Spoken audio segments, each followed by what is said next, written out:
Great YouTube, Captain Machine here, back for another review, and this time we're going to be talking about Pathfinder, or more precisely, the Pathfinder beta playtest. Basically, Pathfinder is going through the world's largest playtest at the moment. Basically, Paizo, who have taken over this, are releasing this as a free download, so you can at the time of recording this video, you can download this all for free. This is a 400-page document. It's a tome, a proper tome. You could hurt someone with this, really badly. If you want to buy it, you can do so. Paizo will sell this to you. The shipping to Europe, there's no the Europe. The shipping to Europe is ridiculous, but then again, that's typical of America, unfortunately.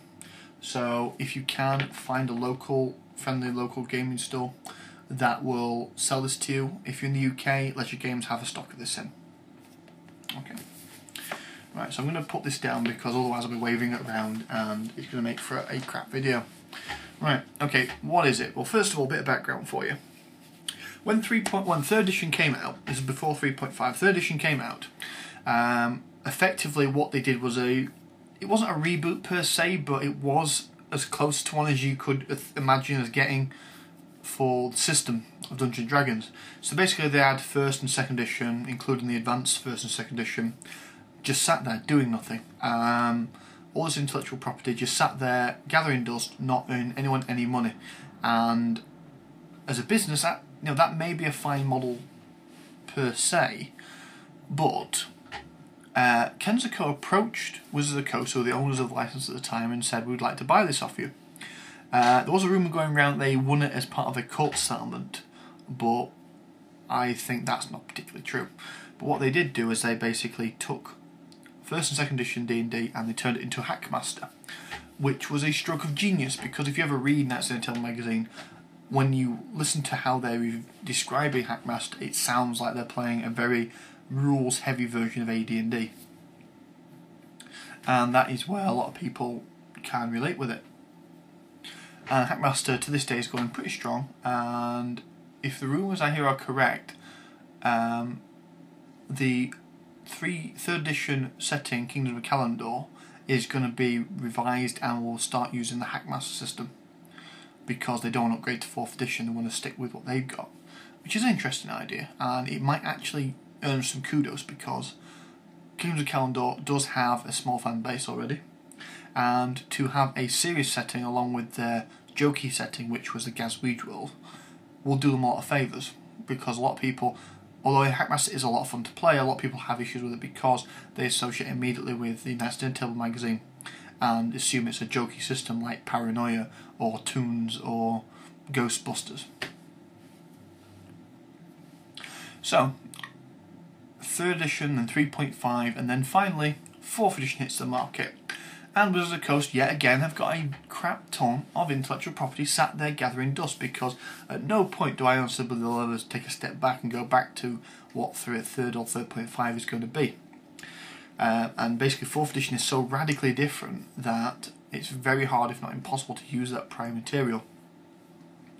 So I honestly believe, this is my speculation by the way, this has not been confirmed officially by anybody, but I believe that Paizo approached Wizards of the Coast and basically made the same deal that Hackmaster did, by saying we'll take the system, we'll tweak it as we need to, so it'll not be the exact same, and we'll call it something other than Dungeons & Dragons.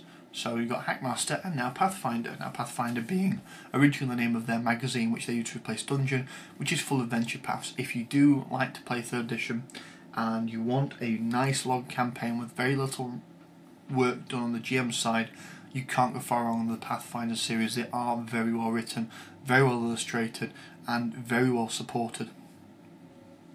We're not here to talk about the setting, because they do have their own setting now, although the setting itself does appear in the actual rulebook as well. The official statement by Paizo is the fact that they thought long and hard about 4th edition, and they decided that they couldn't continue their release schedule with using the 4th edition material, because they hadn't been enough time to prepare for it. Now, that in itself is probably true, because we're only just starting to see third-party 4th edition material materialise.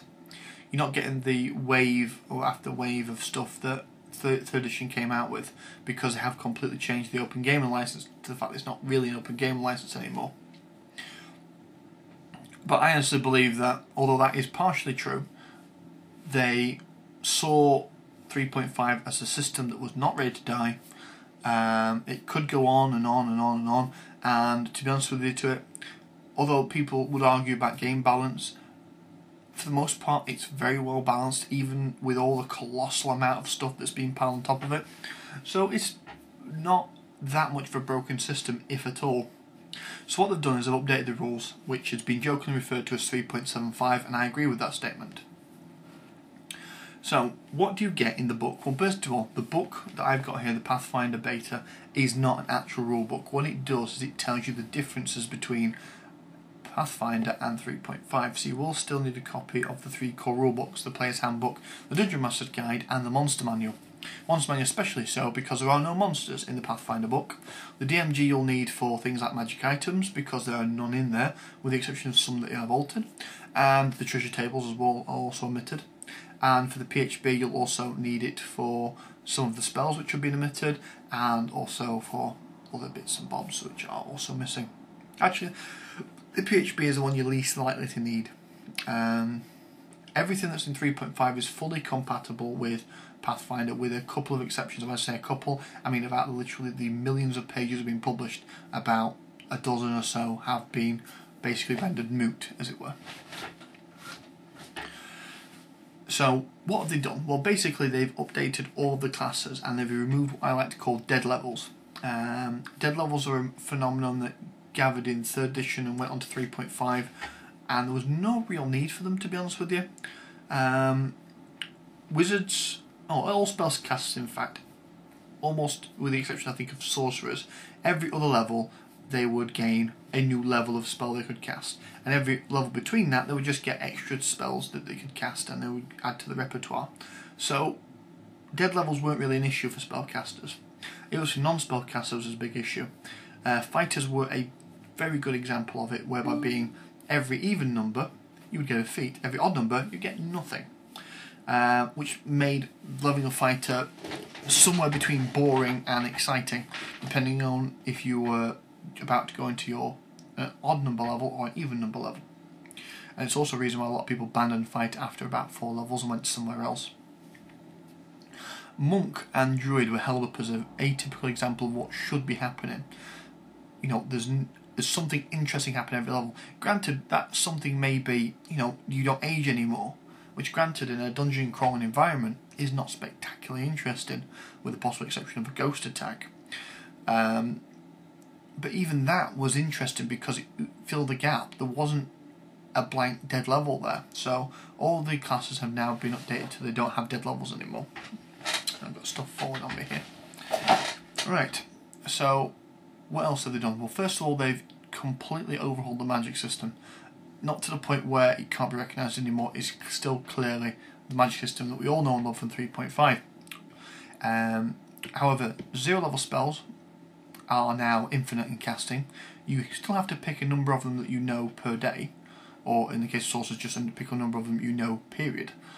And you can cast them an unlimited amount of times, so you've always got that backup of utility, and if you want to, offensiveness, because obviously some wizard spells like Acid Splash or Rare Frost are offensive even though they're 0 level spells. And if you're playing a Ravenloft campaign, Disrupt Undead is never a bad thing. They've also changed sorcerers and wizards significantly